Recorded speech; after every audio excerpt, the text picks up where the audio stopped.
The stagecoach lurched sideways as the first shot cracked through the morning air, and Hester Beckett grabbed the leather strap above her head just as the whole world tipped.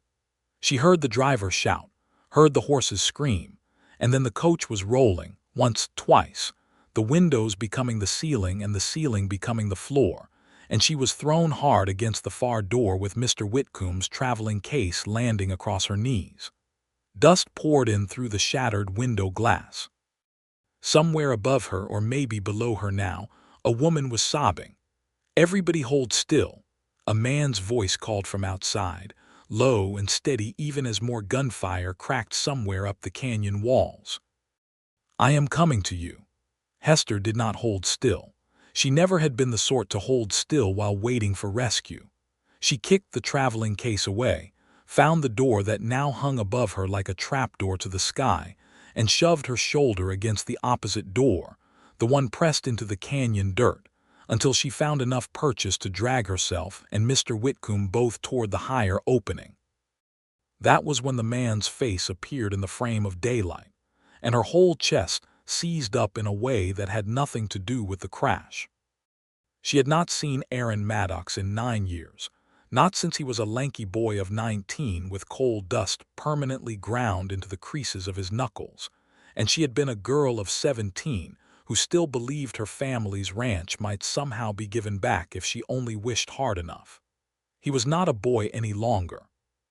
His shoulders filled the doorway of daylight, his forearms corded with the kind of strength that came from years at a forge, and his eyes, the same gray eyes she remembered from childhood summers, went wide with the same shock she felt. "Hester," he said, as if her name were the only word left in him. "Pull him," she said instead, because there was no time for anything else, and shoved Mr. Whitcomb's shoulders up toward Aaron's reaching hands. "His leg is caught beneath the seat iron. Careful of it." Aaron did not argue. He never had been a man who argued when there was work in front of him. He hauled the notary up and out with one long pull, careful as a midwife despite the gunfire still popping somewhere behind the rocks, and then his hands were reaching back down into the wreck for her.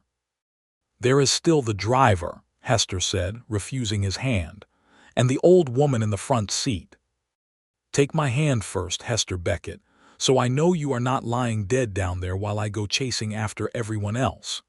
She almost laughed, despite the danger, at how exactly like a Maddox that sounded, stubborn as a stuck gate hinge, and she took his hand. His grip was rough with old burned scars and callous, warm despite the cool morning, and he lifted her clear of the wreck as though she weighed nothing at all. The stagecoach lay on its side in the dry wash at the mouth of the canyon, one wheel still spinning uselessly in the air. The team of 4 had broken free of the traces and bolted, and up on the rocks above the road, Hester counted at least 4 riders with rifles, though the morning sun and the dust made it hard to be certain. One of them fired again, and the bullet kicked up gravel not 6 feet from where Aaron crouched. "Get behind the coach," he said, already moving toward the front of the wreck where the elderly passenger, a Mrs. Colfax bound for her daughter's wedding in Silver Bend, had become tangled in her own skirts and the splintered remains of the driver's box. "I will get the last of them." "I am not hiding behind a wagon while you play the hero, Aaron Maddox," Hester said, and crawled toward the driver instead, whose leg was pinned beneath a shattered wheel spoke, blood already darkening his trouser leg. She had grown up on tales of her grandfather digging irrigation ditches with his bare hands in the Nevada heat. She was not made of glass. Between the two of them they freed the driver in less than a minute, Aaron levering the broken wood aside with a strength that made the old man weep with gratitude, Hester binding the wound with a strip torn from her own petticoat before the man could bleed out into the dust. Mrs. Colfax was shaken but whole, clutching her Bible to her chest and praying in a steady murmur that did not stop even as Aaron carried her bodily to the shelter of a boulder. The riders above did not come down. That was the strange part, the part that would nag at Hester later. They fired a few more shots, wild ones, more warning than aim, and then one of them gave a whistle and they wheeled their horses and vanished back over the ridge the way they had come. "They were not after us," Aaron said, crouched beside her in the sudden quiet, his rifle, retrieved from somewhere in the wreckage, still resting across his knees. "They were after the strongbox." Hester's stomach dropped. She turned back toward the overturned coach, toward the boot where the strongbox had been lashed, and found it hanging open, the lock shot clean through, papers scattered like dead leaves across the canyon floor. Most of them were nothing, way bills and freight manifests, but her satchel, the one she had kept pressed against her body through the entire crash and had never once let go of even while dragging Mr. Whitcomb free, still hung heavy against her hip. She had not lost it. Thank God, she had not lost it. "You know something about this," Aaron said, watching her face with the same steady attention she remembered from when they were children, and he could always tell when she was hiding a frog in her apron pocket. "You did not board that stage by accident, Hester." "No," she admitted, "I did not." He studied her a moment longer, and something in his jaw tightened, some old grief surfacing behind his eyes. "This is about the ranch." "This is about the ranch," she agreed. Mr. Whitcomb groaned from where he lay against a rock, his ankle swelling visibly beneath his torn trouser leg, and the moment for confession passed, swallowed by more immediate necessities. But Hester saw the way Aaron looked at her satchel, saw the question sitting behind his teeth, and knew that whatever peace they might have found as strangers passing on a road was already gone, replaced by something far more complicated and far more dangerous. They were 9 miles from the nearest relay station, 20 from Silver Bend, and the only man who could carry an injured notary and an old woman on foot through Ironwood Canyon happened to be the one man in the territory who had every reason to hate the name Beckett, and did not. Yet, Hester noted, watching Aaron gently check the swelling in Mr. Whitcomb's ankle with the same care he might use assessing a hairline crack in a horseshoe. He did not look at her like a man who hated anything at all. They made camp that afternoon in the shade of a rock overhang half a mile up the wash.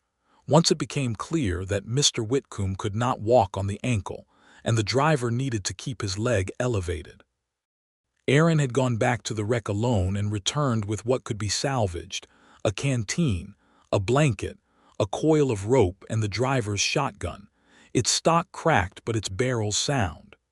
"You should not have come back for the papers," he said, settling beside her on a flat stone while Mrs. Colfax tended the driver a few yards off. "Whoever shot up that coach wanted them badly enough to risk hanging for stage robbery. That is not nothing, Hester." "I know exactly what it is," she said. "It is Jedediah Cole trying to make certain that nobody outside this territory ever sees what is in this satchel before the deed to Cottonwood Springs finishes passing into your name." Aaron went very still. "You know about Cole." "I know Cole works for your uncle." "Worked for your uncle," she corrected herself, and watched the flicker of grief cross his face at the reminder. "I am sorry. I did hear that Sela's passed. I did not send word because I did not know what I would say." There was not much to say. He was not a man who invited condolence. Aaron picked up a stone and turned it over in his scarred fingers. "I did not want this inheritance, Hester. You should know that plainly before we go any further down this road together.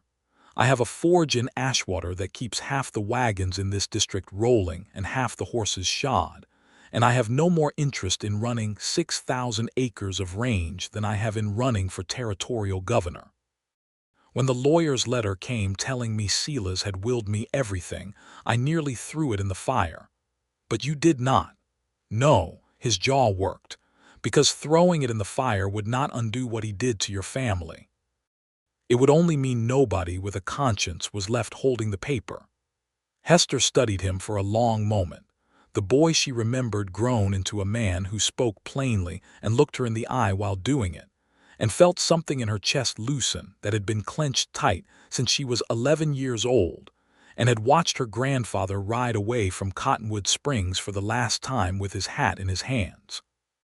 "My grandfather built that ranch out of raw sagebrush flat with his own 2 hands," she said quietly. "He and my grandmother dug the first irrigation ditch themselves, the 2 of them and a borrowed mule, the summer before my father was born. They built the spring house stone by stone. When the drought of '66 came and the cattle started dying, your uncle offered a loan at what my grandfather believed was 6% interest, payable within 18 months. The paper that was filed with the county recorder says 11%, payable within 12. She reached down and touched the strap of her satchel. I have proof. A copy of the original terms in my grandfather's own hand, signed by Silas Maddox before witnesses, 3 days before the recorded copy was ever filed. Proof that has sat unused for 15 years, Aaron said, not unkindly, but with the bluntness of a man used to hammering plain truths out of hot iron. Why now, Hester? Why risk your life on an ambushed stagecoach to bring it out now? Because your uncle is dead, and for the first time since I was a girl, the man holding the deed to my family's ranch is not the man who stole it. She met his eyes. I do not know you as a grown man, Aaron Maddox. I know the boy who used to trade me marbles for my grandmother's molasses cookies, and who once walked 4 miles in a hailstorm to bring my father a spare wagon axle, so we would not lose a full day's freight run. I am gambling that boy grew into a man who would rather see justice done than convenience served. If I am wrong, I will have lost nothing I was not already going to lose. If I am right, my family gets its home back before the last of my grandparents dies without ever seeing Cottonwood Springs again. Something passed over Aaron's face then, something raw and unguarded, and for a moment Hester thought he might reach for her hand the way he had reached for it inside the wreck. Instead he looked away, out over the canyon toward the darkening ridge where the ambushers had vanished. "You are not wrong about me," he said finally. "But you should know there is more at stake here than an old contract. Cole did not shoot up that coach over a 15-year-old paper. He is after something happening now. The mill at Ashwater has been running short of water for a month, and everybody assumed it was the dry season. But Cottonwood Springs feeds that mill, Hester, same as it always has, straight down through the flume your grandfather built. If Cole means to control that water before the deed question is ever settled, he does not care about old contracts at all. He cares about squeezing every rancher and farmer between here and Ashwater dry before harvest, so he can buy up the desperate ones cheap and run his mine's stamp mill on Cottonwood water without ever paying a fair price to anyone. Hester's blood went cold. Harvest was 3 weeks away. The cattle sale that funded half the town's winter stores was in 10 days. If the water failed now, it was not only her family's old wound at stake, but every family in Ashwater. "Then we cannot wait for a circuit judge's convenience," she said. "We have to reach Silver Bend, and we have to reach it before Cole's men do."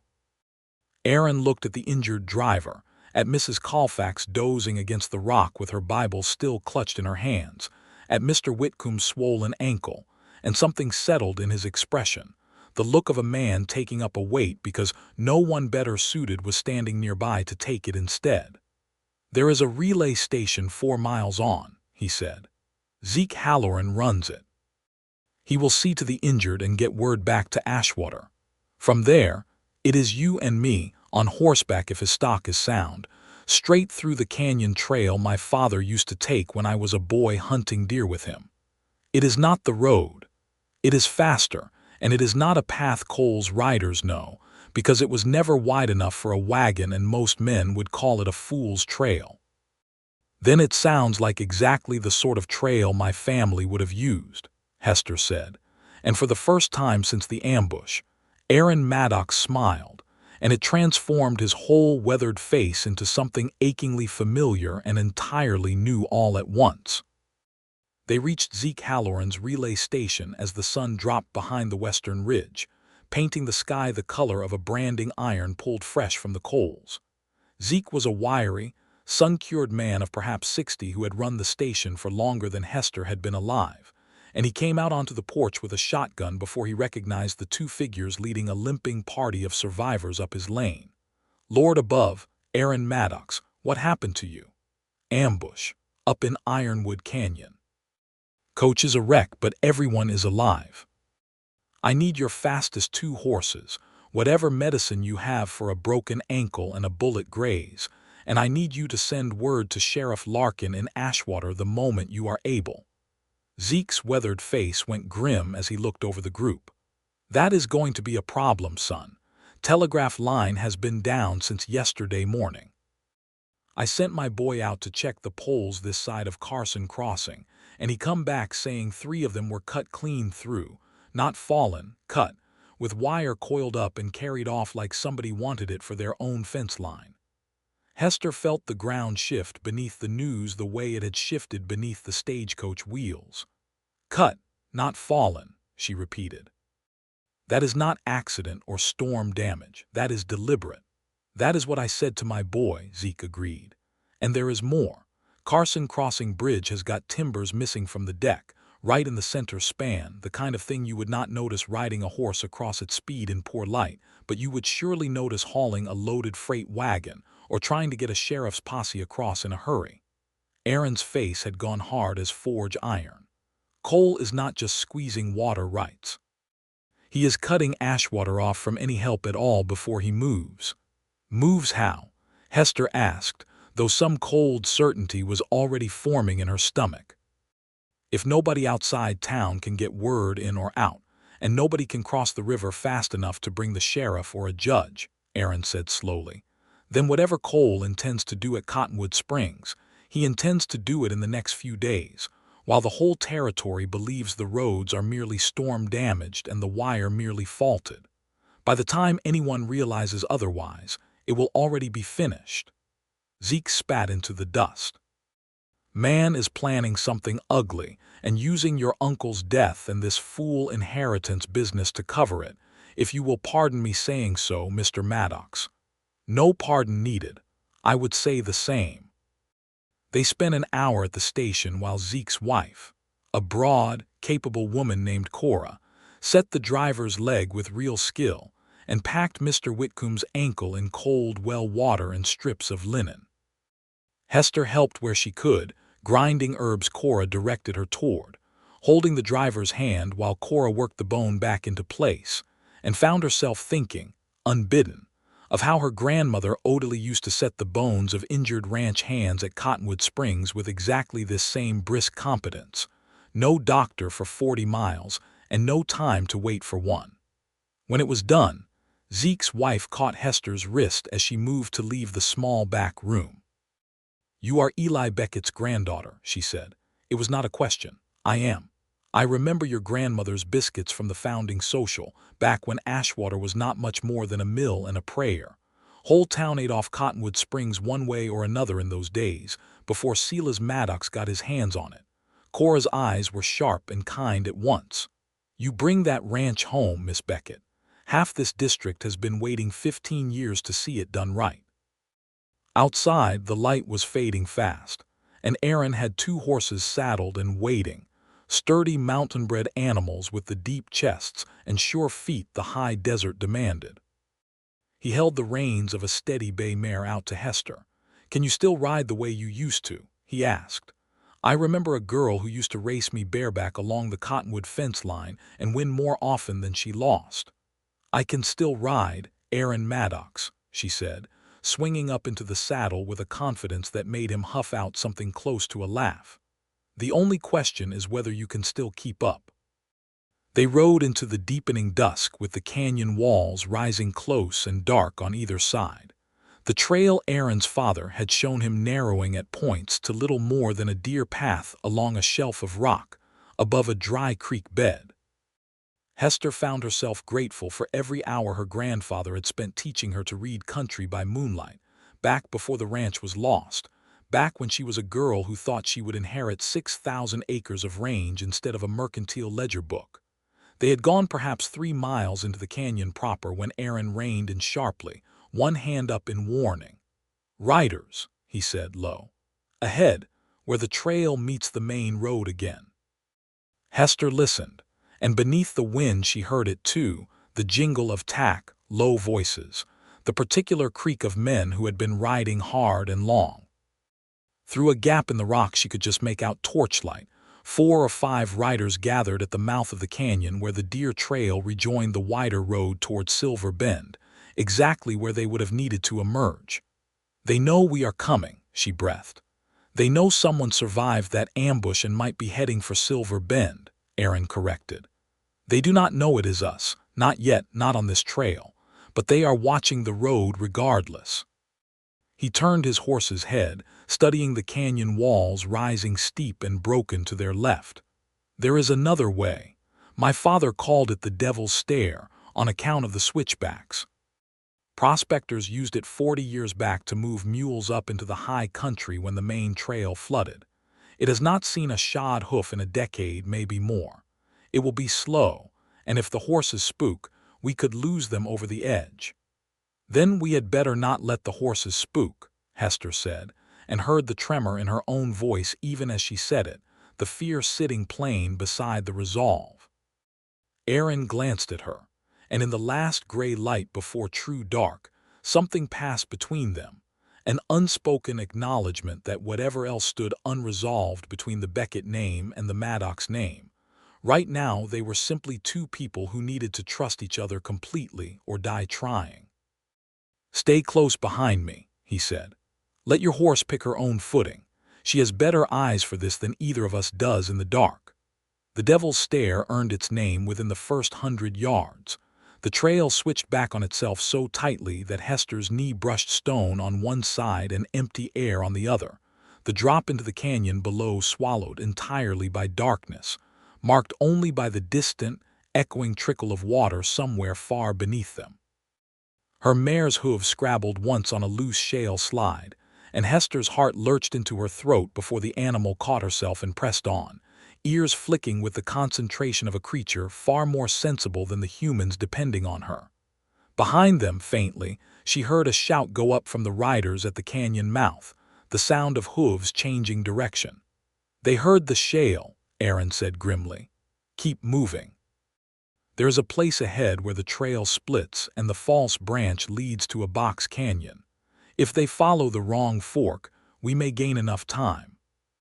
They climbed for what felt like an hour but was likely only 20 minutes, the horses laboring against the grade, both riders leaning forward to ease the burden on straining haunches. Twice Hester heard rock clatter somewhere below and behind them, evidence that at least some of Cole's riders had abandoned the road and were attempting to follow, though their horses were clearly less accustomed to such terrain and were making far slower progress. At the fork Aaron had mentioned, he swung down from his saddle, produced a battered tin cup from his saddlebag, and used it to scoop loose gravel across the true trail's entrance while directing Hester's mare to walk the false branch a short distance before doubling back on foot, leading both horses carefully to erase any obvious sign of their true direction. "You learned that from your uncle?" Hester asked, impressed despite herself. "I learned that from tracking my own runaway goats as a boy," Aaron said, swinging back into the saddle. "Never imagined I would use it to outfox grown men with rifles."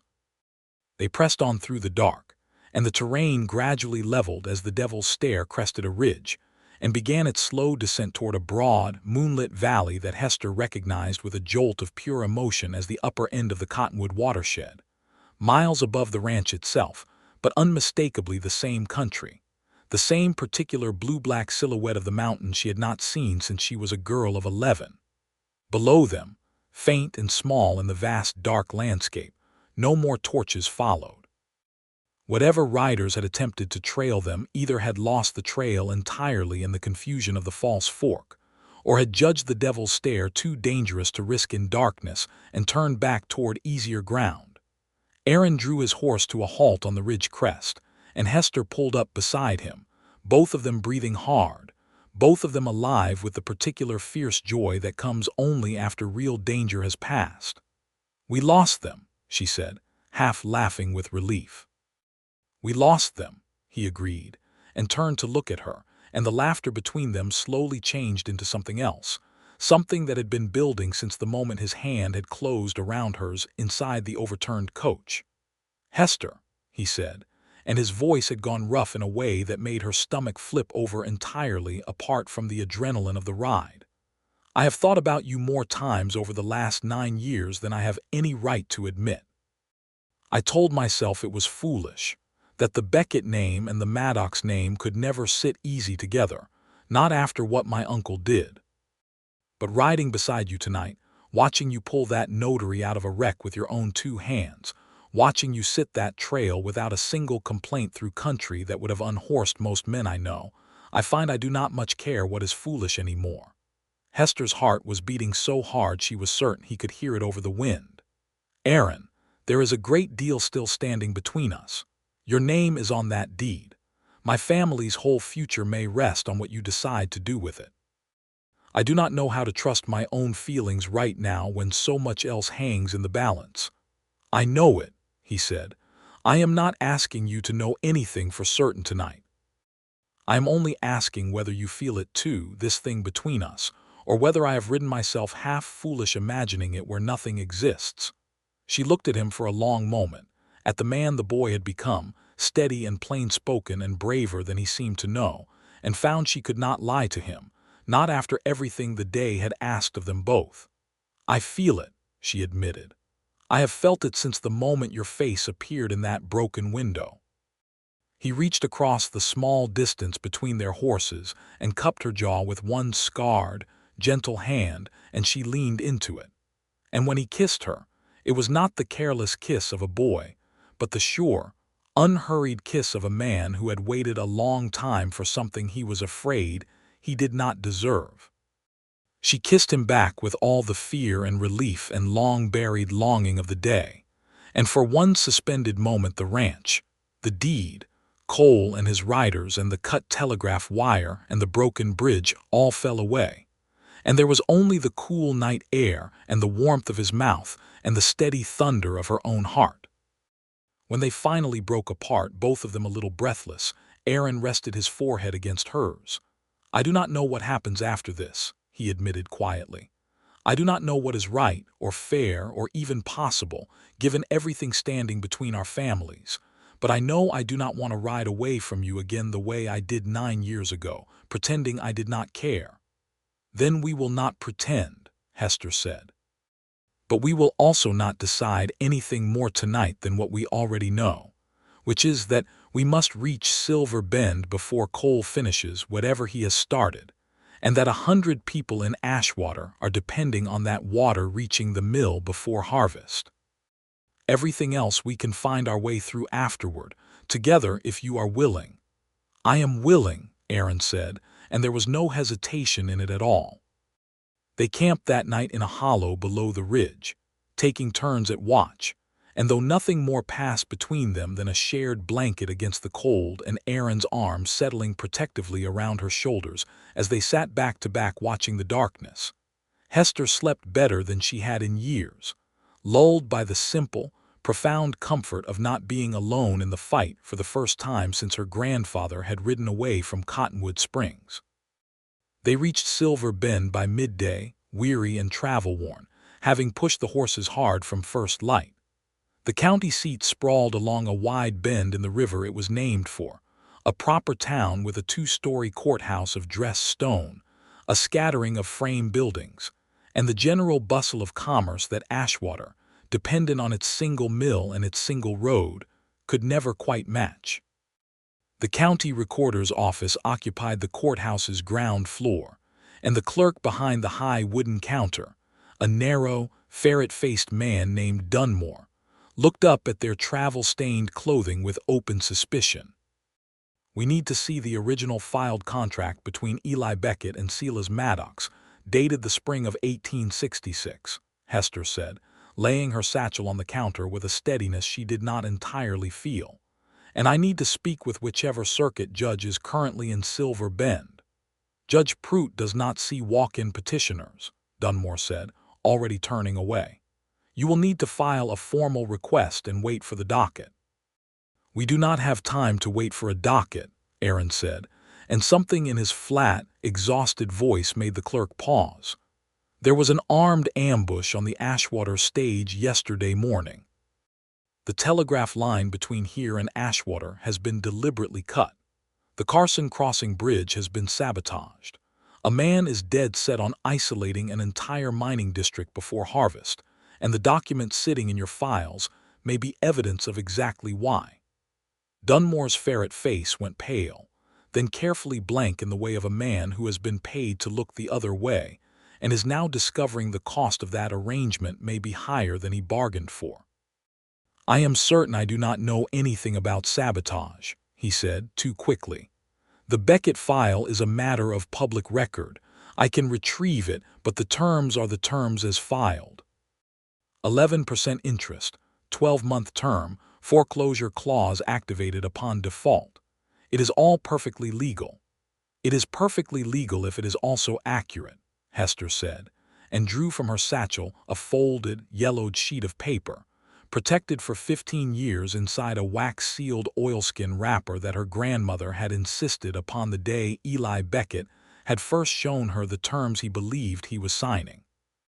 "This is the copy my grandfather kept, written in Silas Maddox's own hand, signed and witnessed 3 days before the version you have on file. 6% interest, 18-month term. I would like both documents compared, side by someone with authority to determine which one reflects what my grandfather actually agreed to." Dunmore stared at the paper as though it might bite him. It was at that moment that a side door opened, and a heavy-set man in his 60s with iron-gray whiskers and the tired, patient eyes of a man who had presided over more disputes than he cared to count stepped into the room, drawn by the raised voices. "What is the commotion in my courthouse?" he asked. "Judge Pruitt," Aaron said, straightening. "My name is Aaron Maddox. I believe you knew my uncle Silas." "I knew him," the judge said, with a carefully neutral tone that suggested he had known Silas Maddox rather better than he cared to say in polite company. "And you would be the nephew who inherited his holdings. What brings you to my courthouse in such a state, Mr. Maddox, and who is this young woman with the very interesting piece of paper?" "Hester Beckett, Your Honor," Hester said, and laid the document before him without flinching. "Granddaughter of Eli Beckett, who built Cottonwood Springs Ranch with his own hands and lost it to Silas Maddox under terms I believe were altered after signing. I would like the court to compare this copy against the filed version, and I would ask that it be done today, given that armed men currently stand between Silver Bend and Ashwater, with what appears to be the express purpose of preventing exactly this comparison from ever taking place." Judge Pruitt studied her for a long moment, then picked up the yellowed paper and held it to the light from the window, comparing the handwriting, the ink, the particular slant of numbers that a careful eye might recognize as belonging to the same hand that had signed the recorded version. "This is the same hand," he said slowly. "Silas Maddox's signature, or a very fine forgery of it." Dunmore fetched the filed original from the vault. "Now, if you please." The clerk's hands trembled slightly as he disappeared into the back room, and when he returned with the county's copy and laid it beside Hester's, the discrepancy was plain even to an untrained eye. The numbers had been altered, the 6 carefully reshaped into an 11 with a slightly different pen stroke, the term of 18 months shortened to 12 with an insertion so subtle it might have gone unnoticed by anyone not looking specifically for it. "This is fraud," Judge Pruitt said flatly. "Plain and provable fraud committed against Eli Beckett 15 years past." He looked up at Aaron. "You understand, Mr. Maddox, that this changes the character of your inheritance considerably. If this forgery is proven in a formal hearing, the foreclosure itself was invalid. The land was never legally forfeited. It would revert to the Beckett family as though the fraudulent foreclosure had never occurred." The room went very quiet. Hester found she was holding her breath, watching Aaron's face for some sign of resistance, some flicker of the reluctance he had every right to feel at watching an inheritance he had never wanted slip away entirely. Instead, Aaron let out a long breath that seemed to carry 15 years of inherited guilt with it, and something in his shoulders eased for the first time since she had pulled herself out of the wrecked coach beside him. "Then let us have the formal hearing," he said, "as soon as it can be arranged. Because I do not want 6,000 acres my uncle stole with a forged signature, Your Honor. I never did. I would rather see it return to the family that built it with their own 2 hands than spend one more day pretending I have any right to it at all." Judge Pruitt's stern face softened slightly, the first hint of real approval crossing his features. "That is more honesty than I generally hear in this courthouse, Mr. Maddox. Very well. I can convene an emergency hearing tomorrow morning, given the unusual circumstances you describe. But you mentioned armed sabotage on the road between here and Ashwater. That is a criminal matter separate from the property dispute, and it will require the sheriff's attention regardless of how the land question resolves." "There is more," Hester said. "The man behind it is almost certainly Jedediah Cole, foreman of the Ashwater mining operation, and the man who has been managing Cottonwood Springs since Silas Maddox's health began failing. He intends to control the ranch's water rights before this dispute can be settled, and he is willing to isolate an entire town to do it. If we do not act quickly, whatever advantage a fair ruling might provide will not matter, because there may be nothing left of the mill or the ranch's water system for anyone to inherit." Judge Pruitt considered this, then turned to a deputy who had drifted into the doorway during the commotion. "Ride for Sheriff Larkin in Ashwater the long way around, by way of Peterson's Ford, since Carson Crossing is apparently compromised. Tell him what has transpired here and that I am sending a formal order for Jedediah Cole's arrest on suspicion of stage robbery, sabotage of public infrastructure, and fraud. I want him in custody before this hearing concludes tomorrow, if it can be managed." "That is a full day's ride around by the ford, Your Honor," the deputy said doubtfully. "Might be Cole finishes whatever he is planning before word ever reaches Larkin." Aaron and Hester exchanged a glance, the same thought passing between them without need for words. "We know a faster way," Aaron said. "The Devil's Stair Trail over the ridge. It is passable on horseback for anyone willing to risk it, and it comes out less than 4 miles from Ashwater proper. We can carry word ourselves, faster than any deputy unfamiliar with the trail." "You have already ridden that trail once in darkness fleeing armed men," Judge Pruitt observed. "You would ride it again, straight back into danger on tired horses." "Your Honor," Hester said quietly, "there are families in Ashwater who have been waiting 15 years for someone to finally set right what was done to mine. I do not intend to wait one moment longer than necessary, while the men responsible finish tearing apart everything they have left to lose."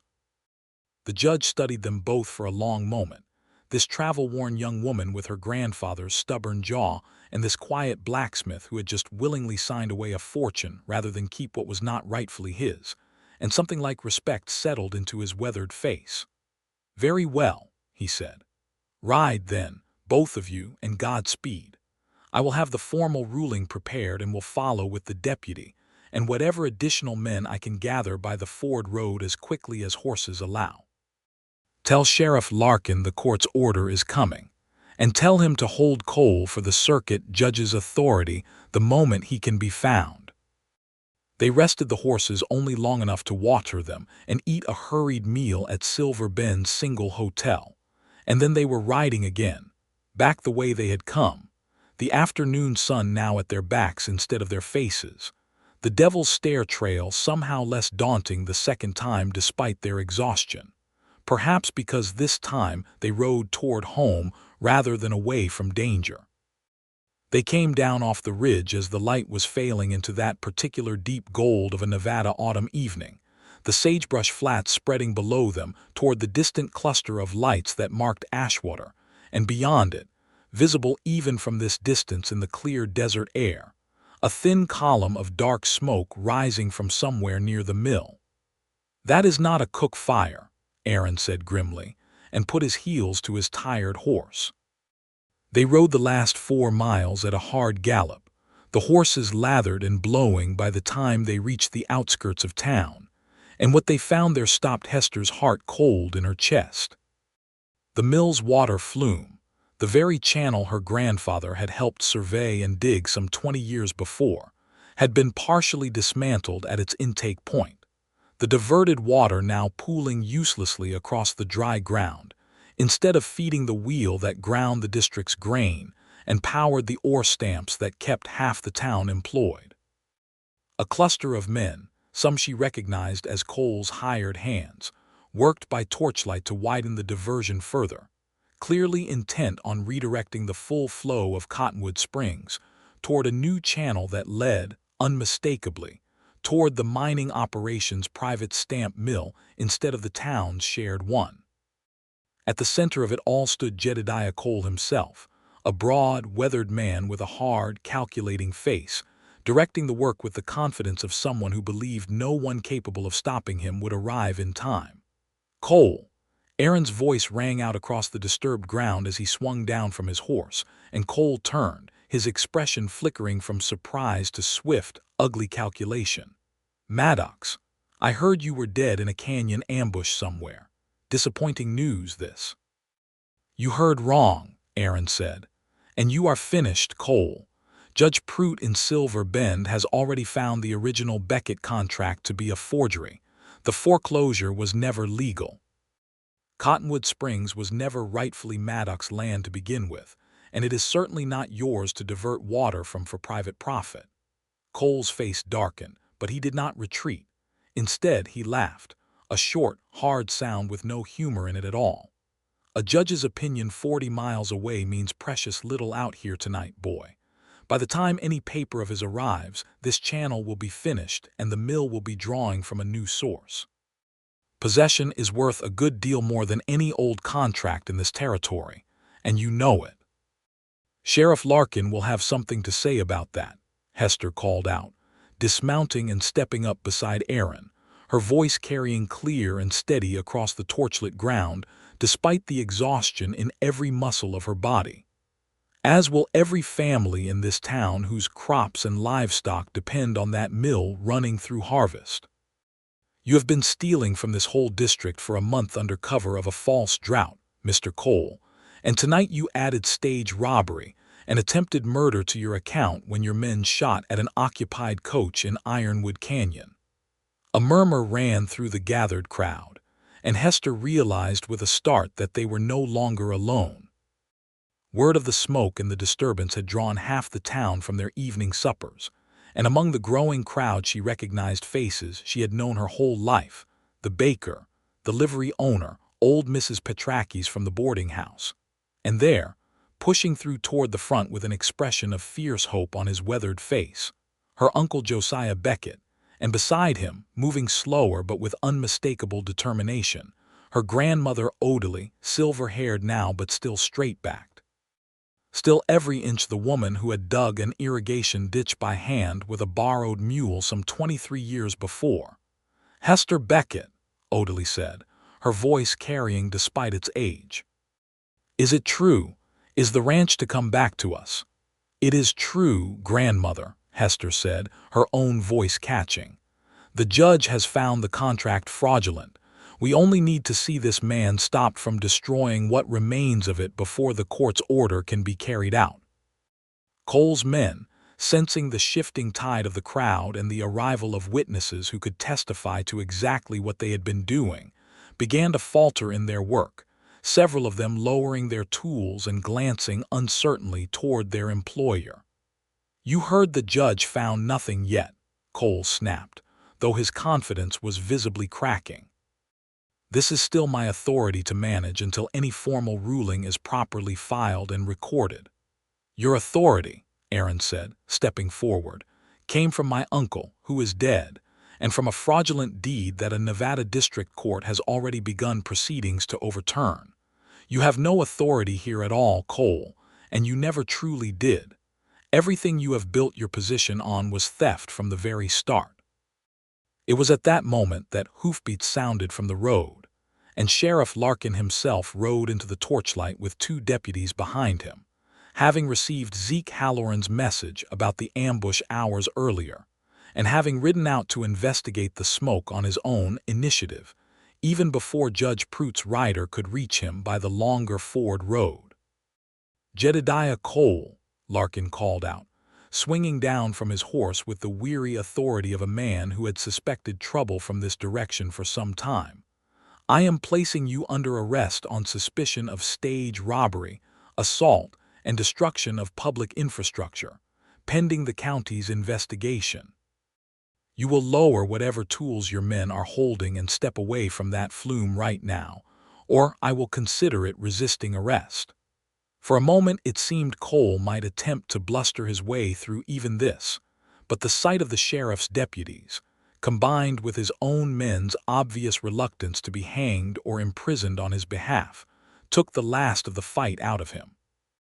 He raised his hand slowly, his face twisted with the particular bitterness of a man who has gambled everything on speed and been beaten by it instead. "This is not finished," he muttered as Larkin's deputies moved to bind his wrists. "It is finished," Aaron said quietly, and there was such quiet finality in his voice that even Cole seemed to hear it and understand. The crowd surged forward once Cole and his remaining men had been led away toward the town jail, questions and exclamations rising on every side, but Hester found herself moving instead toward her grandmother, and Audley Beckett caught her granddaughter's hands in both of her own weathered ones, tears standing bright in her aged eyes. 15 years, Audley said softly. "I told your grandfather before he died that I did not believe I would live to see this day. I am glad to have been wrong." "It is not finished yet, grandmother," Hester said gently. "The formal hearing is tomorrow, but Judge Pruitt has already seen the proof. I do not believe there is any real doubt left." Josiah Beckett, Hester's uncle, stood nearby with an expression caught somewhere between disbelief and overwhelming relief, and beside him, Aaron watched the reunion with a careful, uncertain distance, as though unsure of his welcome among a family his own kin had wronged so grievously. Hester noticed his hesitation and reached out, drawing him forward by the hand without a word of explanation needed. "Grandmother," she said, "this is Aaron Maddox. He is the one who insisted on riding straight back into danger tonight rather than wait safely in Silver Bend, and he is the one who told Judge Pruitt himself that he wanted no part of land his uncle stole through fraud." Audley Beckett studied Aaron for a long, searching moment, the kind of look that seemed to weigh 15 years of grief and anger and arrive somewhere unexpected on the other side of it. "You do not look much like your uncle," she said finally. "I have spent my whole life trying not to," Aaron said quietly. "I am sorry for what he did to your family, ma'am. I have been sorry for it since I was old enough to understand what had happened. I cannot undo 15 years, but I mean to see the land returned properly, and I mean to see it done right." Audley's stern old face softened into something almost like a smile. "Well, that is more than I ever expected to hear from a Maddox. Come along then, both of you. If there is to be a hearing tomorrow, we had all better get some proper sleep tonight, and this old woman intends to see her granddaughter fed a proper supper before either of you rides anywhere else." The formal hearing convened the following afternoon in the modest Ashwater Town Hall, since Judge Pruitt determined that the entire affected community had as much right to witness the proceedings as any courtroom in Silver Bend could accommodate. The building was packed to its walls. Farmers and ranchers and shopkeepers crowded shoulder to shoulder, all of them with some stake in the mill's water and the district's fragile prosperity. The proceedings themselves took less than 2 hours. The forged contract, once properly examined by an expert document analyst Judge Pruitt had brought from Silver Bend, was declared fraudulent beyond reasonable doubt, the alterations to the interest rate and term unmistakable under close magnification. The original foreclosure was voided as having been obtained through fraud, and with it, Silas Maddox's claim to Cottonwood Springs Ranch was declared to have never been legally valid at all. "Which means," Judge Pruitt said, addressing the packed hall, "that the property in question reverts to the rightful heirs of Eli Beckett, namely his widow Audley Beckett, his son Josiah Beckett, and his granddaughter Hester Beckett, in whatever proportion the family itself determines to be fair among themselves. Mr. Aaron Maddox, as it happens, inherits nothing from this particular parcel, since it was never legitimately his uncle's to will away in the first place. A murmur of satisfaction rippled through the crowd, and Hester turned instinctively to find Aaron's eyes already on her, and found in his expression not a trace of regret, only quiet relief. "There is one matter more," Judge Prout continued, holding up a hand for quiet. "Mr. Maddox has asked to address the court and this assembly before we conclude." Aaron rose from his seat and made his way to the front of the hall, and Hester watched him with her heart in her throat, uncertain what he intended to say. "I never wanted this inheritance," he began, his voice steady despite the crowd of faces turned toward him. "Most of you know that already, since half of you have been shoeing your horses at my forge for years. And no, I have never had any ambition beyond keeping this town's wagons rolling and its livestock properly shod. When the lawyer's letter came telling me my uncle had willed me Cottonwood Springs, I felt only shame because I knew, even before Hester Beckett showed me the proof, that whatever my uncle had built there, he had built on a foundation of theft." He paused, looking out over the crowd, finding Odalie Beckett's face among the front rows. "The court has already ruled that the ranch was never legally mine to keep or to give. But I want it said plainly, in front of this whole town, that even if the law had allowed me to hold on to it, I would have given it back regardless. Cottonwood Springs was built by the Beckett family's own hands, stone by stone, ditch by ditch, over years of labor that I have only heard about in stories, but which this whole district has benefited from for 2 decades. It belongs to the family that built it. It always did. I am glad the law has finally caught up to what should have been plain justice from the start." The hall erupted into applause, and Hester found her own eyes stinging with tears she had not expected. Watching this quiet, steady man stand before the whole community and speak so plainly about justice with no thought at all for what it cost him personally. In the days that followed, as the formal transfer of the deed was recorded, and the water flume was properly restored to its rightful channel feeding the town's shared mill, life in Ashwater began to settle into a new and better shape. Cole and his most complicit hired hands were held for trial in Silver Bend on charges that would keep them well occupied for the foreseeable future, and the remaining mine workers, most of whom had simply been following orders rather than participating willingly in the sabotage, returned to honest work at the stamp mill under new, more honest management appointed by the mine's owners once the full scope of Cole's scheme became known. The harvest, delayed by nearly 2 weeks of anxiety over the water shortage, came in strong once the flume was restored, and the annual cattle sale and harvest fair that marked the changing of the season in Ashwater took on an especially festive character that year, as though the whole town understood it was celebrating something larger than a simple change of seasons. Hester walked the fairgrounds on a cool autumn evening some 3 weeks after the hearing, the string lanterns strung between the booths casting warm gold light over the gathered crowd, the smell of roasting corn and fresh cider thick in the crisp air. She found Aaron at his forge booth, where he had been persuaded to demonstrate horseshoeing for a cluster of admiring children, his sleeves rolled up and his hands moving with the easy confidence of a man thoroughly at home in his own skin. "You have quite an audience," she said, coming to stand beside him as the last child ran off clutching a small iron trinket Aaron had bent for her from scrap wire. "Children like watching things get made," Aaron said, wiping his hands on a rag and turning his full attention to her in a way that still made her heart do something complicated every time it happened. "How is your grandmother settling in? I heard she insisted on moving back out to the ranch house itself rather than staying in town. She says she has slept in a proper bed under a proper roof for 15 years, and it never once felt like home," Hester said, smiling. "The spring house needs new mortar in the foundation, and half the fence line wants mending, but she says she would rather sleep on the floor of her own kitchen than in the finest bed in a house that is not hers." "I could look at that fence line, if you would allow it," Aaron offered. "And the spring house mortar, I have some skill with stonework when it is called for.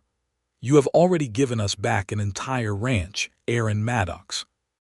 I do not think anyone would blame you for considering your debt to my family fully paid.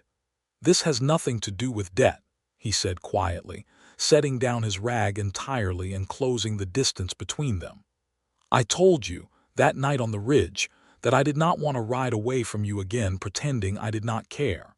I have not changed my mind since, Hester, not for one single day. I would like to help mend that fence line because it is your family's land, and because I would like an excuse to be near you, and because, if I am being entirely honest, I have found I do not much care for the idea of a future that does not include you in it. Hester's breath caught. Around them, the fair continued its cheerful noise, fiddle music drifting from somewhere near the dance platform, children shrieking with laughter over some game, but for a moment it all seemed very far away. There will be talk, she said softly, though it was not truly an objection, only an acknowledgment of what stood before them. A Beckett and a Maddox. Some in this town remember the old wrongs too well to forget them easily, no matter how honorably you conducted yourself. Let them talk, Aaron said. I have spent my whole adult life being careful, being quiet, keeping my head down at my forge and letting other men's mistakes define what people expected of my name. I am done with that, Hester. I love you. I believe I have loved you since I was 19 years old and did not have the courage to say so before you moved away from Cottonwood Springs.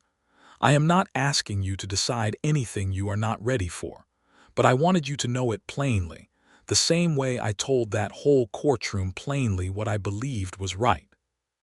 Hester felt tears rising, unexpected and entirely welcome, and she reached up to cup his face in both her hands, feeling the familiar rough warmth of him beneath her palms. I love you too, she said. I think I have known it since the moment you pulled me out of that wrecked coach and refused to let go of my hand until you were certain I was safe. I do not care what old grudges anyone in this town wants to keep alive. I have spent 15 years fighting to bring my family's home back. I do not intend to spend the years after that fight pretending I do not know my own heart.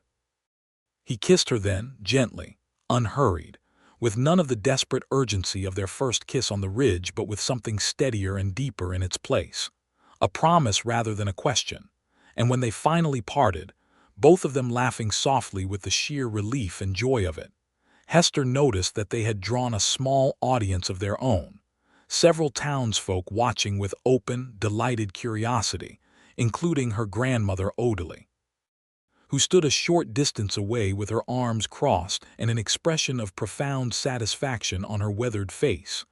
"Well," Odalie called out, loudly enough for half the fairground to hear, "it is about time. I have been watching that boy look at you like a starving man looks at a Sunday roast since the day you two rode back into town together." Laughter rippled through the small crowd, and Hester felt her face flush warm, but she did not step away from Aaron's side, and he did not release the hand he had taken. "Grandmother," she said, half exasperated and half delighted, "must you announce it to the entire fair? I built that ranch back up out of raw sagebrush once already in my life," Odalie said, unrepentant. "I intend to enjoy every good thing that comes of getting it back, including watching my granddaughter fall properly in love with a decent man for once. Come along, both of you. There is cider, and there is dancing, and Josiah has been saving the good fiddle player for exactly this kind of occasion." They danced that evening beneath the string lanterns, the cool autumn air carrying the scent of wood smoke and cut hay, and if some in the crowd still whispered about old wounds and older names, far more simply watched with quiet approval as Hester Beckett and Aaron Maddox moved together across the dance platform. Easy and unhurried, two people who had found in each other something neither the Beckett name nor the Maddox name could account for on their own. In the weeks that followed, Aaron kept his forge in town, since Ashwater still needed its blacksmith and he had no intention of abandoning honest work he took real pride in. But he spent his evenings and his free days at Cottonwood Springs, mending fence line and repairing the springhouse mortar exactly as he had promised. and slowly, steadily, becoming as familiar and welcome a fixture on the ranch as any Beckett who had ever worked its land. Josiah Beckett took over the day-to-day management of the ranch's cattle operation, glad to finally apply the ranching knowledge his own father had taught him as a boy, while Hester continued to run the mercantile in town, though now with the additional and considerable satisfaction of negotiating fair contracts for the ranch's cattle sales and wool shipments, contracts that she made certain, with her sharp merchant's eye, could never again be altered by so much as a single misplaced numeral without her immediate notice. Odely Beckett lived to see 2 full harvests brought in from Cottonwood Springs before she passed peacefully in her sleep one winter evening, in the very ranch house her husband had built, content, as she told her granddaughter more than once, to have seen justice done and her family's home properly restored before the end of her days. Hester and Aaron married the following spring, in a simple ceremony held in the shade of the very cottonwood trees that gave the ranch its name, with the whole town of Ashwater in attendance, farmers and ranchers and shopkeepers alike. The old wounds between the Beckett and Maddocks, names finally and fully healed by the plain, undeniable evidence of 2 people who had chosen honesty and courage over old grudges and inherited shame. They built their own small house near the ranch's western fence line, close enough to Cottonwood Springs that Hester could walk to visit her uncle and help oversee the ranch's accounts each week, close enough to town that Aaron could keep his forge running for the whole district's needs, and far enough from either that it was entirely and unmistakably their own. On quiet evenings, they would sometimes walk together along the very fence line Aaron had once mended with his own hands, watching the sun set gold and rose over the mountains that had watched 3 generations of Becketts build a life out of raw desert flat. And Hester would think, with a fullness of heart she had never expected to feel again after so many years of grief and struggle, that whatever else the world had taken from her family, it had also, in its own strange and roundabout way, given her back everything that truly mattered: her family's home, restored to the hands that had built it, and a love as steady and enduring as the mountains themselves.